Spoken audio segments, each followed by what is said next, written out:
Então, passado esse ponto, né, do DESAT, aí eu vou seguindo a linha que o Renan apresentou, que a gente fazia uma utilização desse ambiente computacional, né, interativo, do INPE, utilizando as tecnologias que foram, né, abordadas pelos colegas aí durante a manhã, para a gente, né, de fato, entender e pensar um pouco como é que a gente vai melhorar e modernizar a capacidade de processamento e análise desses dados, né?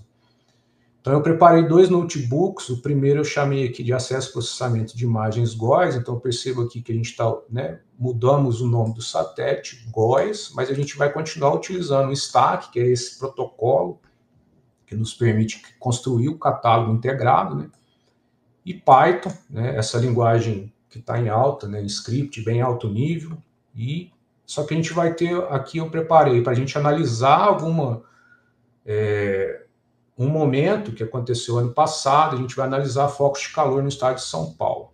Então a ideia é essa. Então a gente vai fazer uma passada aqui mais demonstrativa mesmo, mostrando os passos. E a gente tem que ter em mente que a gente está focando num evento específico, né? Que isso nos direciona uma data que a gente quer os dados, né? Que foi um evento que aconteceu ano passado, em 23 de agosto de 2024. E o outro aqui, se der tempo, a gente faz a mesma coisa, só que a gente vai tentar analisar topos de nuvens, né? Tipo a temperatura de topos de nuvens que estavam associados à precipitação, aquele evento extremo que aconteceu no estado do Rio Grande do Sul, com chuvas intensas em abril. Acho que todo mundo aqui lembra.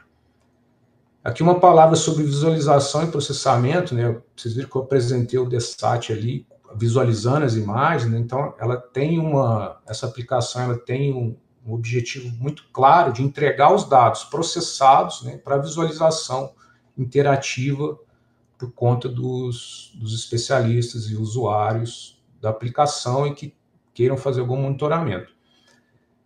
Só que acontece que muitas vezes as pessoas estão interessadas, né, em processar de fato os pixels que foram imagiados pelo satélite, né, ter acesso às variáveis, né? Então, por isso a importância da gente ter sistemas mais modernos de acesso ao dado e com capacidade de processamento que a gente consiga de fato ler aqueles dados e tirar diferentes análises dependendo do contexto de aplicação de cada pesquisador, pesquisadora, né, que estejam fazendo as suas aplicações. Então, o BDC Lab é fundamental por conta disso, né, que a gente consegue fazer o processamento do lado do servidor, né, onde estão armazenados os dados. Então, a gente elimina a necessidade de download usando o Stack como esse catálogo integrador. Atualmente na BIG nós temos 3 collections GOES, né? A GOES 13, GOES 16 e GOES 19. O GOES 13 ele operou de 2011 mais ou menos até 2018. Então, do mesmo modo, né, a gente pode visualizar essas collections, né, no Stack Browser. E vocês têm aqui também uma descrição dessas coleções, o tipo de dado, né? Então, para cada item aqui, os assets representando cada banda espectral, né? Do mesmo modo, o GOES 16, que eu mostrei uns exemplos, né? Essa collection está disponível também, ela encerrou em 7/4/2025, porque o GOES 19 passou a ser o satélite operacional GOES Leste. Então, desde o dia 2 de abril desse ano, a gente passou a ter a catalogação operacional dos dados do GOES 19. Se a gente for olhar aqui no catálogo, são imagens de hoje, né? Dia 3/6/2025, às 2h10, UTC, né? Então, essa catalogação ocorre em tempo de recepção das imagens de satélites. No caso aqui, a gente vai explorar o GOES 16, que é o satélite que estava operacional em agosto do ano passado, né? Então, eu coloquei aqui os 16 canais espectrais, para vocês terem uma ideia, e pensar que cada canal desse ele é construído e planejado para uma aplicação, uma gama de aplicações específicas, aqui para vocês terem ideia da gama de aplicações que é possível a partir desses canais espectrais. No caso aqui, a gente vai utilizar o canal 7, como eu falei, o infravermelho termal, em 3.9 micros, que a gente está interessado em detectar focos de calor, né, que a gente pode se associar, inclusive, com o surgimento de queimadas, enfim, eventos de fogo. Do mesmo modo aqui, né, eu vou usar o PyStack Client para me comunicar com o catálogo integrado, né? Então, do mesmo modo, eu vou executar as células aqui com Ctrl Enter, né? Então, ao fazer isso, eu me conectei ao catálogo integrado. Percebam que o endpoint que eu estou usando é o mesmo que o Renan usou, que é o catálogo integrado da Big, que a gente, do INPE, está disponibilizando. Beleza, então a gente já se conectou no catálogo, então a gente está interessado agora em analisar algum evento. Então a gente pode abstrair e pensar isso, né? Todo mundo tem a sua necessidade, né, dos pesquisadores, analistas, enfim, de analisar algum período temporal, né? E aqui a gente fez um teste para olhar para esse dia 23 de agosto de 2024. Então os conceitos aqui são os mesmos para a gente explorar qualquer dia, né, desde que a imagem esteja disponível nesse catálogo, né? Então, esse dia foi o que foi? Ele foi caracterizado por um aumento muito expressivo, né, de quantidade de focos de calor no estado de São Paulo, né? Esses focos eles surgiram em diferentes regiões, mas eles se concentraram mais na região norte do estado e eles evoluíram concomitantemente, né, entre ali 13 horas e 19 horas UTC. Então, a gente já tem um dia específico e uma janela temporal que a gente está interessado e a gente quer olhar aquele canal espectral, a banda 07. Né? Então, aqui a ideia é recuperar imagens desse dia, né, do dia 23/8, das 13 às 19 UTC. Perceba que eu estou usando o mesmo conceito que o Renan usou, porque o Stack permite isso, né, que a gente abstrai e a gente cria um protocolo de comunicação com o catálogo. Então, a partir do método search, aqui, definindo a collection GOES, eu posso fazer uma restrição para o date time e eu vou procurar realmente esse período que eu estou interessado, das 13 UTC às 19. Né? Então, eu vou executar aqui. E aí eu recebo uma resposta, né, chamada item search, que aí eu tenho algumas informações, quantas imagens, né, na verdade, quantos itens tem essa busca me trouxe, né. No caso, são 37, o que indica que estamos certos, né, temos 6 scans por hora do satélite. Então, no período de 6 horas, teríamos mesmo 36 itens, mais um item das 19 horas. Então, a gente compreendeu toda a imagem, todos os scans que o GOES gerou, a gente conseguiu trazer nessa consulta. Então, a gente simplesmente aqui eu ordeno, né, crio uma lista a partir desses itens e a gente vai dar uma olhada no primeiro item aqui, ó. Então, ele tem algumas informações interessantes, como um ID, né, a questão de uma geometria aqui que indica, talvez, a área coberta pelo GOES, né? Properties indicando, por exemplo, date time, né, que de fato é das 23/8, né, do 8 de 2024 às 3 UTC, né, vários metadados aqui e o conceito dos assets, né, onde cada item tem uma série de assets, cada asset representa um canal espectral. No caso, nós estamos interessados no canal 07 aqui, mas perceba que a gente pode acessar qualquer canal espectral a partir desse item. Então, aqui eu só estou fazendo um print do asset B07 para todo o item que eu recuperei, né? Então, a gente vai ter uma URL indicando onde está armazenada essa imagem, né? Isso é o que o Stack abstrai e entrega para a gente nesse momento. O Renan comentou que os assets eles não têm um padrão específico, né? Cada asset pode estar num determinado formato. No caso do GOES 16 e do satélites da GOES, da série GOES-R, na verdade, eles são fornecidos em NetCDF. Não sei se todo mundo já usou, mas acredito que tem bastante gente com experiência com o uso do NetCDF. É um arquivo que a gente pode armazenar arrays multidimensionais, né, de diferentes formatos, além de atributos escalares também. O do GOES é muito bom em termos de metadado. Eu acho que vale a pena dar uma conhecida mais a fundo. E o interessante é que a gente tem bibliotecas que sabem ler NetCDF em Python, né? No caso aqui eu estou usando o pacote chamado NetCDF4, mas existem outros pacotes que abstraem um pouco mais ainda, como o Raster.io, o Xarray, enfim. O que a gente tem que imaginar é que a gente tem um asset na mão, sabe o href dele, e a gente precisa ler, extrair as informações daquilo, né? E aí tem diferentes pacotes, e aí vai de cada um, né? utilizar aquele que mais lhe atende, né? No caso aqui eu estou usando NetCDF4, né? Então eu dou um import aqui, e a partir de um objeto dataset eu consigo abrir essa imagem a partir do href, lembra do href? Então basicamente eu estou falando assim, ó, abre esse NetCDF para mim que está armazenado naquela URL. Ao rodar isso, eu fiz a abertura dessa imagem, que eu estou chamando de image, essa variável. Eu posso imprimir essa variável, que aí ele dá uma descrição do que tem dentro desse arquivo. Então, como eu falei, são vários metadados, né, desde o sistema de referência espacial, quem que é o responsável, o operador que construiu aquele dado. Um conceito interessante no NetCDF é o conceito de variáveis. Então, a gente tem uma série de variáveis aqui, ó, que indicam algum metadado ou um dado mesmo daquele NetCDF, né? No caso do GOES-R, né, da série GOES-R, a gente tem os pixels imagiados nessa variável chamada CMI, aqui, ou CMI. Então a gente vai, né, a gente está interessado em explorar os pixels, a gente vai dar uma olhada mais a fundo nela. Então eu posso imprimir essa variável aqui, ó, perceba que ela tem um YX, quer dizer, ela é uma imagem 2D com a dimensão de 5.424 pixels por 5.424 e algumas informações sobre ela. Como eu falei, é muito rico de metadados, vale a pena dar uma olhada. Então a gente tem aqui essa temperatura aqui, ó, units, quer dizer, essa unidade aqui está em temperatura Kelvin, ou seja, esse canal a gente está tratando de temperatura de brilho, e para canais visíveis a gente estaria tratando de fator de refletância. Beleza, vamos em frente aqui, ó.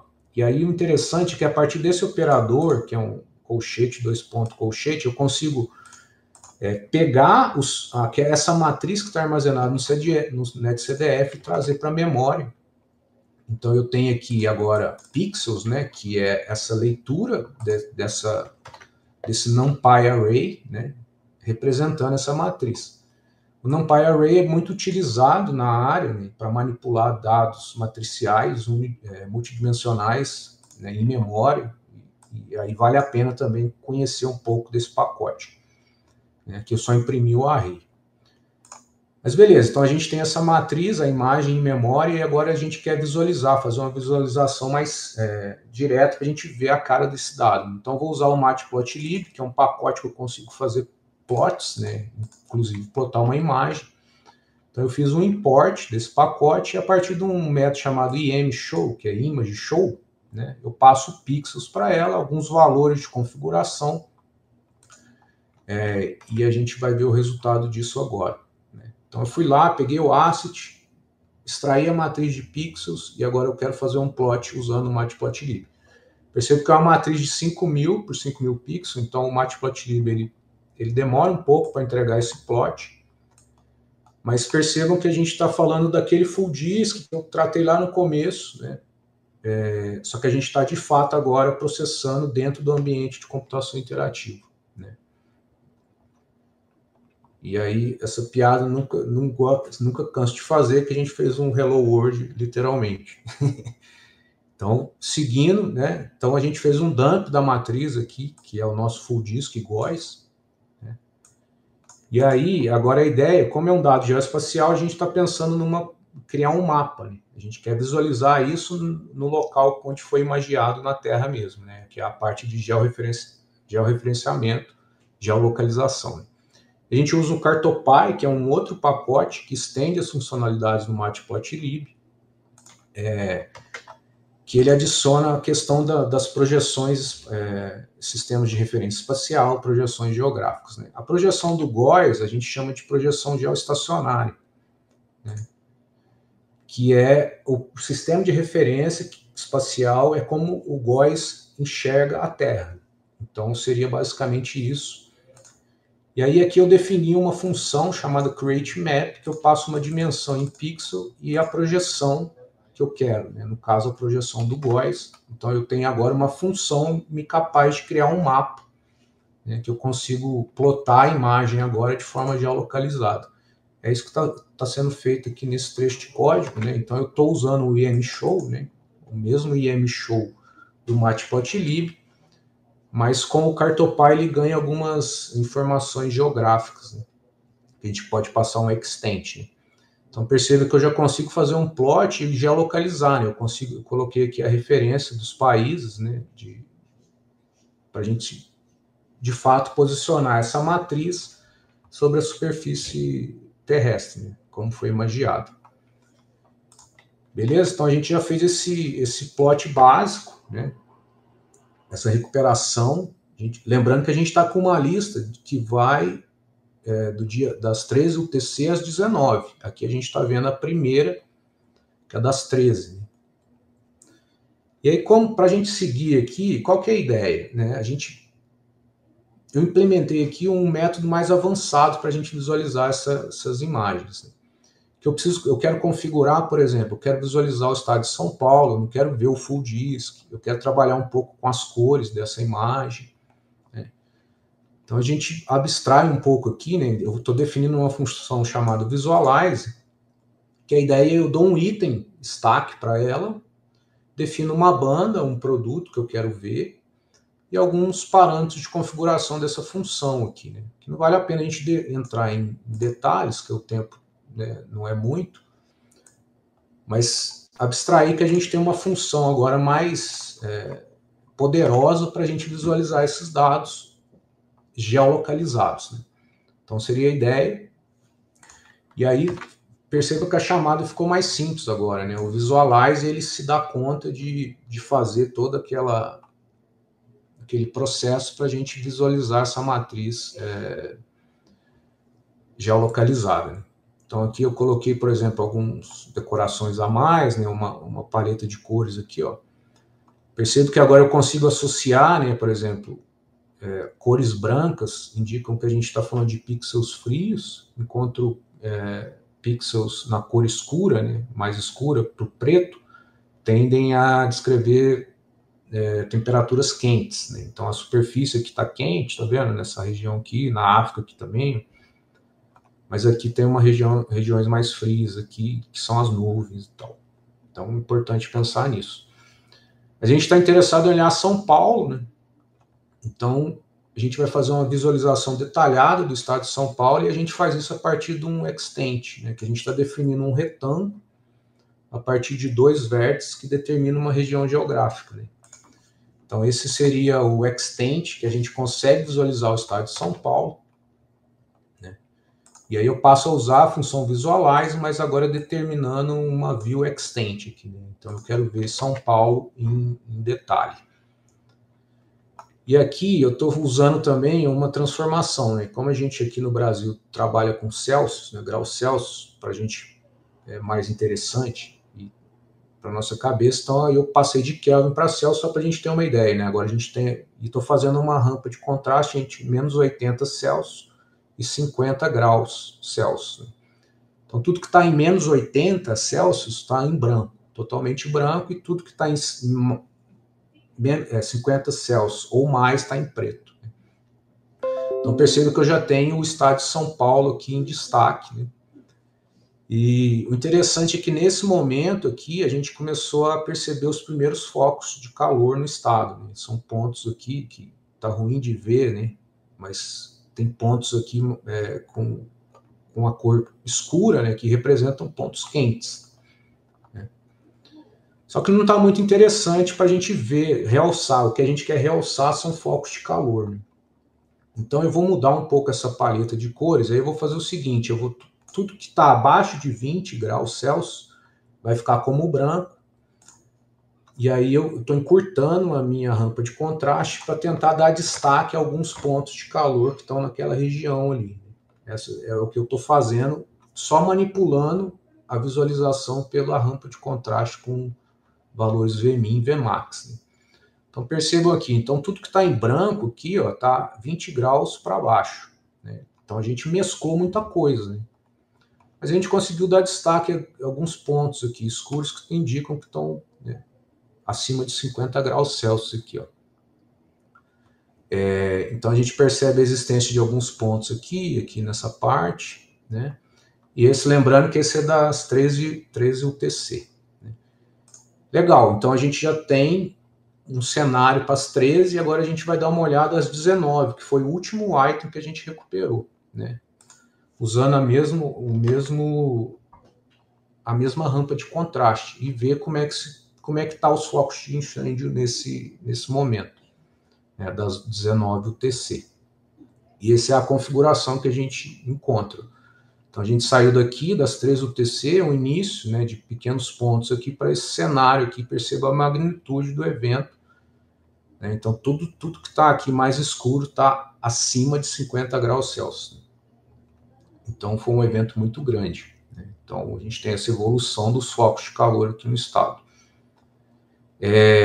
Só que assim, a gente estragou um pouco a imagem, né? A gente definiu as rampas de contraste aqui, mas a gente perdeu a informação. Então a gente pode manipular esses pixels de uma forma mais inteligente. Então a gente vai definir um mapa de cores aqui, que eu estou chamando de Fire Color Map, né, que eu vou fazer de menos 80 graus até 50 graus Celsius. Eu vou usar como branco, e como eu quero destacar focos de calor, eu vou usar valores que estão acima de 50 graus Celsius com vermelho e amarelo, para a gente ter uma visualização mais interessante desses focos, né? Então aqui é uma representação dessa rampa de cores, né?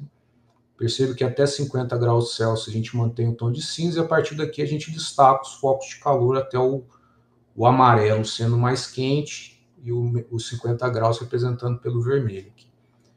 E a gente vai dar uma olhada na imagem das 19 UTC.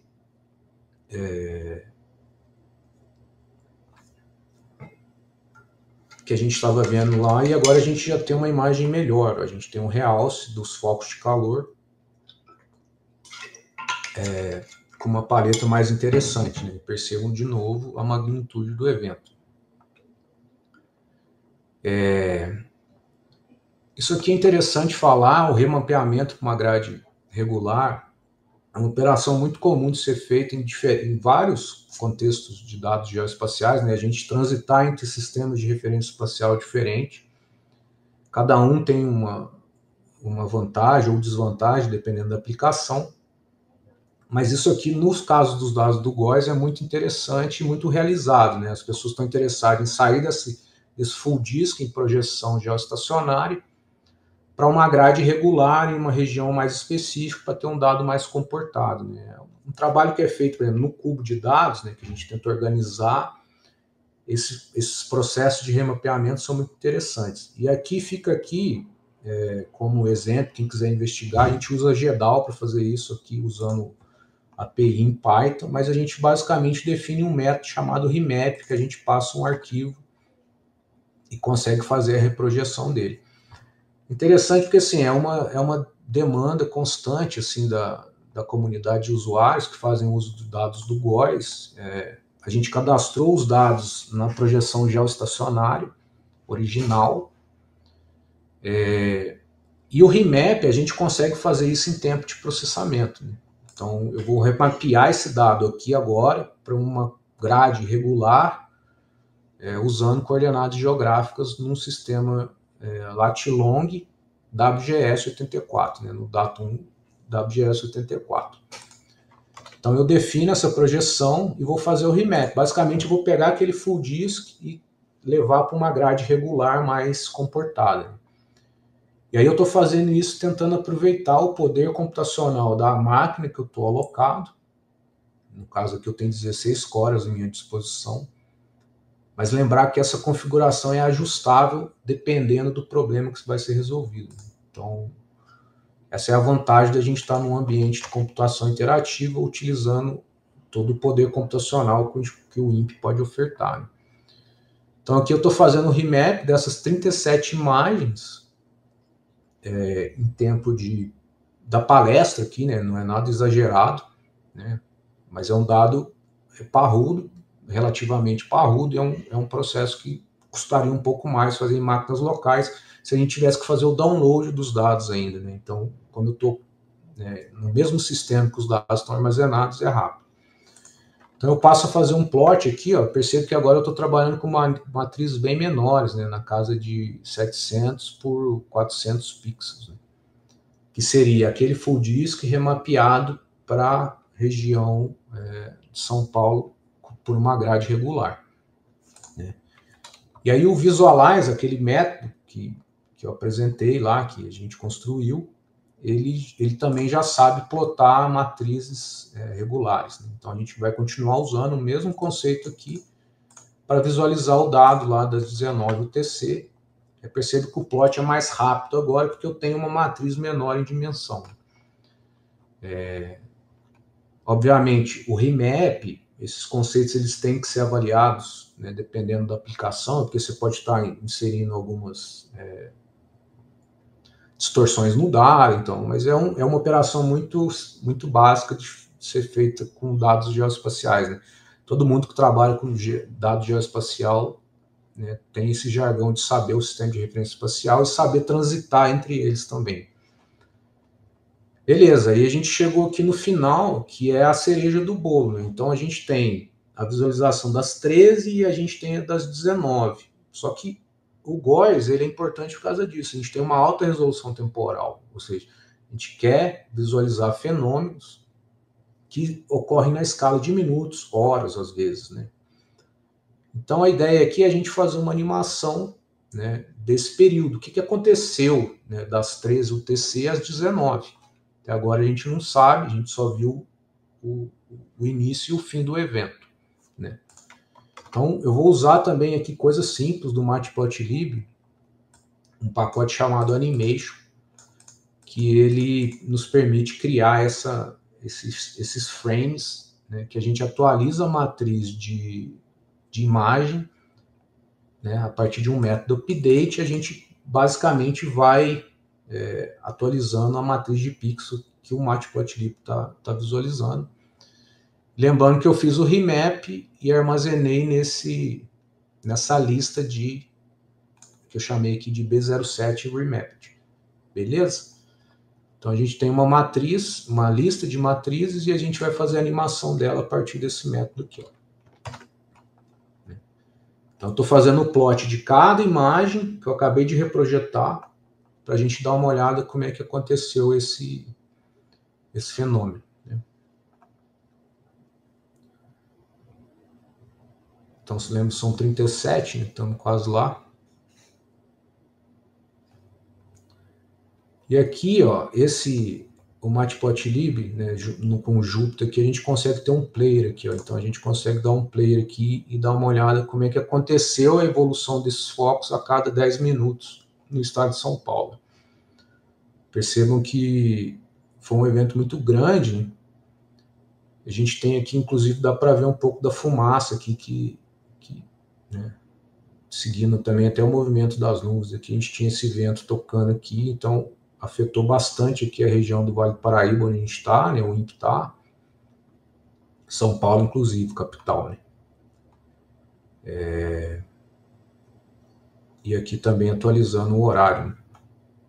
Então, esse seria o poder da alta resolução temporal do GOES. E interessante é que a gente gerou essa animação, é um dado produzido pelo INPE, né, mas em tempo de palestra, aqui, em tempo que a gente está exibindo as tecnologias, né? Acho que é um grande caminho que a gente tem para trilhar aí, mas é muito bom estar aqui podendo falar disso, né? A gente está 12:04, a gente atrasou um pouco, pessoal, preciso até desculpa. Eu não sei se a gente passa, eu poderia passar esse aqui mais rápido, mas eu não sei, Gribeiro, Alex, o que vocês acham? Oi, Douglas, obrigado. Obrigado pela apresentação aí, né? Parabéns também. Pessoal, a gente tem tempo aqui para algumas perguntas, já tem duas aqui no chat, Douglas. Uma do Diego. Tem uma dúvida, o DSAT CPTEC disponibiliza imagens e animações de toda a série temporal do GOES? Não. A gente armazena hoje, para o DSAT, pode ser visualizado um total de 6 meses. O que a gente tem pensado em fazer é construir uma funcionalidade no DSAT que a gente consiga ter armazenado fenômenos ou eventos interessantes, por exemplo, no caso das inundações lá no Rio Grande do Sul, a gente ter as imagens produzidas prontas para visualização, como é o caso desse dia do fogo de queimadas e tal. Mas a gente guarda 6 meses, né? O calendário no DSAT vai te dar capacidade de navegar por 6 meses. O Matheus Ruiz, obrigado a todos pelas apresentações. Douglas, pelo que entendi, não seria possível acessar os arquivos NET e CDF já recortados para uma região, certo? Certo, mas por enquanto, né? Como eu mostrei aqui, a gente está acessando o dado full disk, que é o dado completo, que foi uma escolha de catalogação. A gente partiu do dado inteiro e fez o remap aqui, o recorte em tempo de execução. A divisão de satélites, ela gera operacionalmente os recortes, inclusive em NetCDF também.